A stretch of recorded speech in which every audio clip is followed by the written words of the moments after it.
नमस्कार, मैं सुनीता कथा मंथन में आप सबका स्वागत करती हूँ। कथा मंथन में आज सुनिए मोहन राकेश जी की कहानी उलझते धागे। मोहन राकेश जी की अन्य कहानियां आपको हमारी प्लेलिस्ट से मिल जाएंगी, लिंक आपको आई बटन में मिल जाएगा। घंटा घर की घड़ी ने अभी अभी 9 बजाए हैं। थोड़ी देर पहले रिज पर काफी चहल पहल थी। सैर करने वालों के झुंड नीचे माल रोड की तरफ जा रहे थे और उधर से ऊपर की तरफ आ रहे थे। अब वहां पर खामोशी छा गई। किनारे के बेंचों पर बैठकर इस लोक से उस लोक तक की चर्चा करने वाली बूढ़ों की मंडली भी उठकर चली गई। वह अफगानी टोपी वाला डॉक्टर जो रेलिंग के सहारे खड़ा होकर सिगरेट के कश खींच रहा था, अब बड़े अस्पताल की गोरी नर्स के साथ बातें करता हुआ कैथों के रास्ते पर चला गया। माल रोड सुनसान हो गई। वैसे माल रोड इसका पुराना नाम है, अब सरकार ने इसका नाम बदलकर लाजपत राय रोड कर दिया है, परंतु नया नाम पाकर भी इस सड़क का रंग ढंग वही पुराना है। वही लोग आते हैं और रोज उसी तरह चहलकदमी करके चले जाते हैं। पर खैर, माल रोड अब सुनसान हो गई है। रिज पर वीरानी छा गई है। थोड़ी देर पहले घंटाघर की घड़ी की सुइयां बहुत तेज तेज चल रही थी, मगर अब जैसे एक ही जगह पर जम गई हैं। ऊपर के सिनेमा घर से आवाज आ रही है, जैसे पहाड़ की चोटी पर कोई भटकी हुई रूह जोर जोर से चिल्ला रही हो। हवा घर के बाहर इस वक्त हम 4 आदमियों के सिवाय और कोई नहीं है। हमारे आगे हमारा खाली रिक्शा है और फिर दूर तक कोल तार की लंबी सड़क। हमें यहाँ बैठे 1.25 घंटा हो गया है। आज सारा दिन कोई भी सवारी नहीं मिली। अड्डे से संजोली और संजोली से यहाँ तक बस खाली रिक्शा ही खींचा है। अब तो 9 बज गए। अब सवारी मिलने की कोई उम्मीद भी नहीं, फिर भी बैठकर इंतजार तो करेंगे ही। कहते हैं सवारी और मौत का कोई पता नहीं होता। सवारी और मौत? मेरा बाप फेफड़ों के बुखार से मरा था, अब तो उसे मरे भी 5 साल हो गए। 5 साल में से मैं सवारियां ही खींच रहा हूँ। मेरा बाप 17 बरस का था जब वह इस काम में लगा था। मैं जब लगा था तो मैं पूरे 14 का भी नहीं था। हमारा यह पुश्तैनी धंधा है। लेकिन एक बात मेरी समझ में नहीं आती, हम सवारियां ढोते हैं कि पेट भरे, और पेट भरते हैं कि सवारियां ढोए। बड़ी अजीब लगती है ये बात। हम चारों ने बीड़ियां सुलगा रखी हैं। बीड़ी का लंबा कश खींचना मुझे बहुत अच्छा लगता है। बीड़ी के आगे का हिस्सा एकदम से चमक उठता है, जैसे उसमें जान आ जाती हो। मुंह से हटाते ही बीड़ी फिर बेजान। बहुत सी बातें जो मेरी समझ में नहीं आती। कभी कोई बात समझ में आ जाती है और फिर एकदम से निकल जाती है। रिक्शा खींचने में मुझे एक बात अच्छी लगती है, आदमी दिन भर एक जगह से दूसरी जगह की तरफ चलता रहता है। एक जगह टिककर मजा नहीं आता, मगर जब कभी भरी हुई घास पर लेटने का मन हो या चीड़ की टहनियाँ तोड़ने का मन, तो भी रिक्शे के आगे जूते रहो, यह बुरा लगता है। जब मेह बरसता है या ओले पड़ते हैं और बर्फ गिरती है, तो गांव की दुकान के अंधेरे की याद करके बड़ा हिरक होता है। मन होता है कि घर जाकर एक कोने में दुबक जाए और तंबाकू पीते आग तापते रहे, मगर कहाँ। घर बैठे रहे तो धंधा कौन करेगा और रोटी कौन कमाएगा। कभी कभी तो पैर बर्फ से सुन्न हो जाते हैं, नीचे से पैर में पत्थर गड़ते हैं, एक एक कदम उठाना मुश्किल हो जाता है। फिर भी रिक्शा लिए भागते रहते हैं। आखिर रोटी का मामला है, काम नहीं करे तो खाना कहाँ से खाएं। हवा घर के अंदर एक बाबू बीवी के साथ बैठा है। लगता है कि दोनों का नया नया ब्याह हुआ है। दोनों एक दूसरे से सट कर बैठे हैं, पर बिल्कुल ना वाकिफों की तरह। कभी कभार एक आध बात भी कर लेते हैं। कभी दोनों की आंख मिली रहती है तो कभी हाथ। दोनों बड़े मग्न होकर बैठे हैं। ठंड हो गई है। बीवी जरा कांप कर रह गई। बाबू होठों से सिर्फ चूमने की आवाज निकालकर चुप हो गया। उसका ध्यान शायद दूसरी तरफ है। देखो ना, मेरे पैर के तलवे पर कितना बड़ा छाला पड़ गया है। बीवी अपना सैंडल उतारकर बाबू को पैर दिखा रही है। मुझे पैदल चलने की जरा आदत नहीं, मगर बाबू का ध्यान कहीं और है। शायद माल रोड पर, या वहां से भी दूर, बहुत दूर, ना जाने पहाड़ों से भी आगे। वह जाने किस सोच में पड़ा हुआ है। यह पैरों में कितने ही सुराख हो रहे हैं। पैरों को छूकर मुझे वैसी ही झुरझुरी होती है जैसी दीमक खाई लकड़ी को छूकर होती है। यह अंगूठे के नीचे एक बड़ा सुराख है। इसके आसपास कितने ही छोटे छोटे सुराख और हैं। अब तो पैरों की चमड़ी बिल्कुल मर गई है, बर्फ और पत्थर को छोड़कर और किसी चीजों का पैरों के नीचे पता ही नहीं चलता। शिबी मेरे पैरों के सुराखों पर उंगलियां फेरती है तो उन उंगलियों का भी कुछ पता नहीं चलता, मगर जब वह हाथ फेरती है तो जैसे इन सुराखों में जान आ जाती है और हल्की हल्की सिरहन महसूस होने लगती है। शिवी की उंगलियों को अपने हाथों में लेकर मलना अच्छा लगता है। पहले उसकी उंगलियां बड़ी मुलायम थी, अब तो रोज रोज घास छीलने से उसकी उंगलियां कड़ी हो गई और उसका मांस फटा रहने लगा।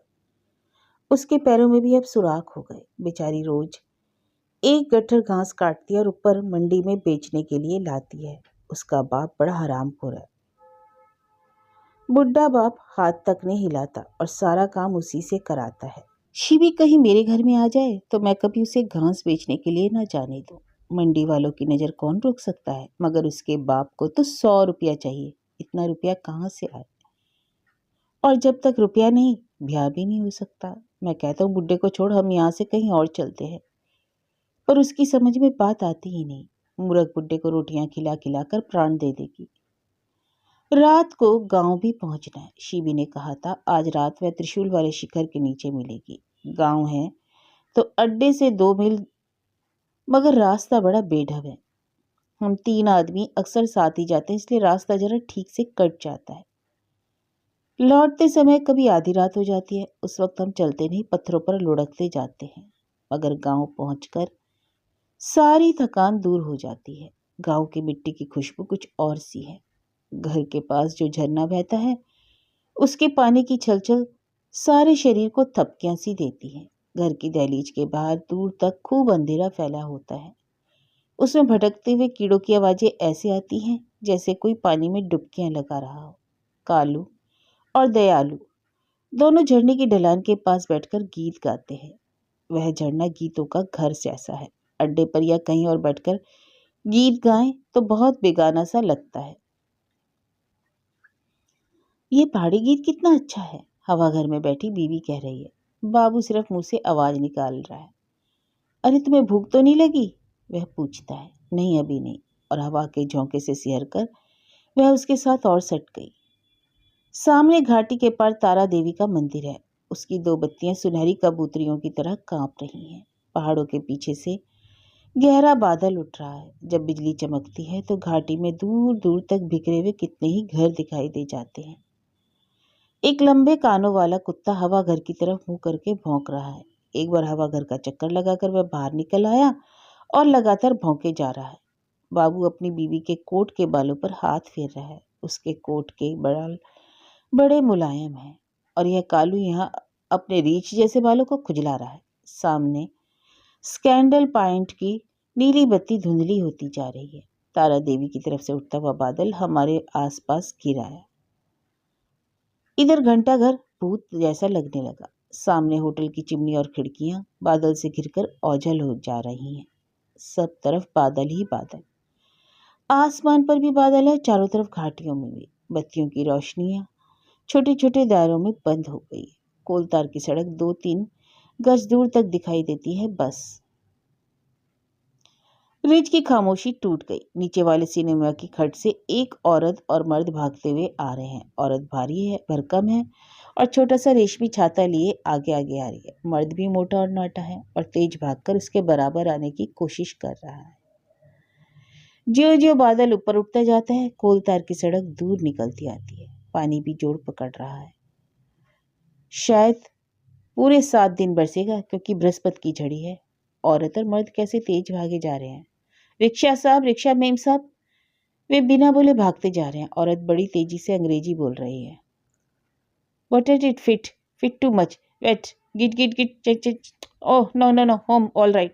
उसी तरफ से ये 2 नौजवान लड़के बाह में बाह डाले आ रहे हैं। इनके पास छाता या बरसाती कोट कुछ भी नहीं, फिर भी कैसे आराम से बातें कर रहे हैं।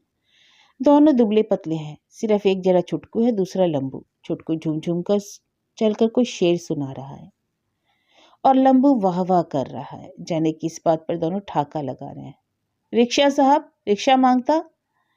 वे बिना इधर की ओर देखे जा रहे हैं। कोलतार की सड़क पर उनके जूते तप तप की आवाज करते हैं। इन बेचारों की भी क्या जिंदगी है, छुटकू कह रहा है। मजदूर की जिंदगी हो ही क्या सकती है। हम भी तो मजदूर हैं, हमारी भी क्या जिंदगी है। 4 आदमी मिलकर एक आदमी को खींचे, हैवानियत है।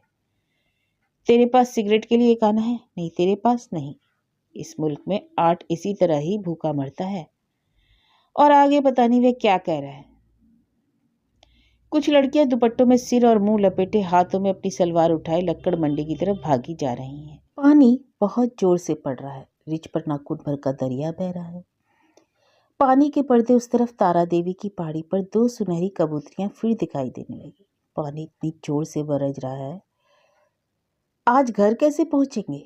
हवा घर में बैठी बीवी कह रही है, मुझे पता होता तो मैं साड़ी पहनकर कभी ना आती। आज रास्ते में इसका सारा बॉर्डर खराब हो जाएगा। रिक्शा साहब, बाबू ने सिर हिला दिया। बेचारे के पास शायद पैसे नहीं होंगे, थोड़ी देर बाद आना। बेचारा बाबू, बारिश कुछ हल्की हो रही है, अब शायद कोई सवारी नहीं मिलेगी। रिक्शा को चलकर शेड में छोड़ दे, वहां से घंटे भर में गांव पहुंच जाऊंगा। कालू और दयालु तो शायद आज शेड में ही सोएंगे। गांव पहुंचने तक बारिश भी रुक जाएगी। शिबी त्रिशूल वाले शिखर के नीचे जरूर मिलेगी।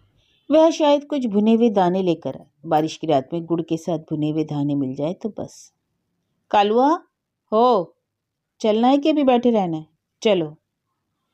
कालू के दांत कटकट आ रहे हैं। इसे जरा सी सर्दी से बुखार हो जाता है। शेड में इसके पास कुछ ओढ़ने को नहीं है। पिछली रात धर्मे की लोई के साथ सटकर सोया था। सुबह उठते ही कहता है शरीर टूट रहा है।